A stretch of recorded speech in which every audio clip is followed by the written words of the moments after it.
시장의 폭락, 반등, 그 다음은 하락이었습니다. 역대급 폭락 이후에 조금씩 말아올리나 싶었던 우리 시장, 어제는 다시 내렸습니다. 시장 하락분을 모두 만회하지 못한 상황에서 수급 상황도 불안정합니다. 외국인과 기관이 물량을 계속해서 빼내며 동학 개미들만 시장을 떠받치고 있는 외로운 상황인데요. 유독 험난했던 이번 주 마지막 거래일이죠. 시장이 묵직한 마무리 한 방을 보여주길 기대하면서 어제장 복귀하겠습니다. 옵션 만기일이었던 어제 양지수 모두 내렸습니다. 코스피가 0.45% 하락해 2,556.73포인트, 코스닥은 0.44% 내려 745.28포인트였습니다. 하락했던 미국 국채금리가 반등하고 미증시가 하락하자 국내 증시도 다시 약세로 돌아섰는데요. 장중에 변동폭이 2%에 달할 정도로 굉장히 컸습니다. 다만 장 막판에 기관 수급이 들어오면서 낙폭을 상당 부분 축소해냈습니다. 수급 마감 상황입니다. 메이저 수급 주체의 셀코리아가 계속되고 있습니다. 어제도 유가증권 시장에서 외국인과 기관 모두 시장에서 발을 빼는 모습이었습니다. 외국인이 5,275억 원 매도 우위 기록했고 기관도 2,854억 원 순매도 나타냈습니다. 외국인은 5거래일, 기관은 6거래일 자금을 빼내고 있는데 이각 기간 동안 개인만 매수로 대응하고 있습니다. 개인 투자자 어제도 8,086억 원 순매수하면서 지수의 하단을 떠받쳤습니다. 코스닥 시장에서도 메이저 수급 주체의 양매도가 나왔습니다. 외국인이 1,988억 원 매도 우위로 2거래일 연속 팔자 포지션이었고요. 기관마저도 618억 원 순매도하면서 4거래일 만의 방향을 매수에서 매도로 틀었습니다. 개인 투자자만 2,461억 원 사자세였습니다. 시가총액 상위 종목 마감가 확인하시죠. 반도체와 2차 전지로의 매기가 쉽게 돌아오지 않고 있습니다. 어제 반도체 투톱 필라델피아 반도체 지수 부진으로 다시 내렸습니다. 삼성전자가 1.74% 약세로 73,400원, SK하이닉스 3.48% 하락해서 하루 전의 상승분을 모두 반납했습니다. 종가는 16만 3,400원이었습니다. 그리고 2차 전지 대형주인 LG에너지솔루션도 테슬라 약세 연동돼서 부진한 모습을 보였습니다. 반면에 삼성 바이오로직스가 1.46% 올라 3거래일 연속 강세 유지했고 현대차가 0.2% 오름세, 금융주인 KB금융과 신한지주 모두 3거래일 연속 상승세 시현했습니다.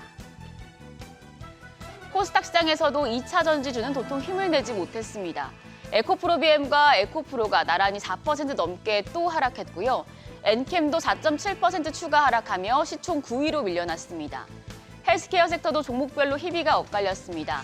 알테오제는 4.58% 상승세 시현했고 니가캠바이오가 0.2% 추가 상승, 보톡스 관련주인 휴젤이 1.57% 오르며 시총 8위까지 오른 반면에 HLB가 3.6%, 삼천당제약이 2.29% 약세로 거래를 마쳤고요. 피부 미용기기인 클래시스가 4% 가까이 반락했습니다. 환율은 소폭 올랐습니다. 정규장 마감 시간 기준으로 40전 올라서 1,377원 20전에 거래를 마쳤습니다. 위안화 약세가 누그러지고 달러 매도 물량이 출회되면서 1,380원 선을 넘진 않았습니다. 이후에도 환율은 제한된 수준에서 움직였습니다. 외환시장 마감가 보합 수준이었고요. 이후에 미국의 실업지표가 시장에 안도감을 주면서 역외 환율은 소폭 내린 1,374원 40전 수준이었습니다. 오늘 외환시장 1,370원 중반 수준에서 출발할 가능성이 크겠습니다. 시장이 점차 안정을 찾아가는 과정이긴 하지만 여전히 불안감이 잔존해 있습니다. 당장 확실하게 매수 버튼을 누르기가 쉽지 않은 환경이죠. 하나증권은 과거에도 급락 이후에 빠른 급등은 어려웠다면서도 급락 직후에 반등하는 업종으로 방산주를 꼽았습니다.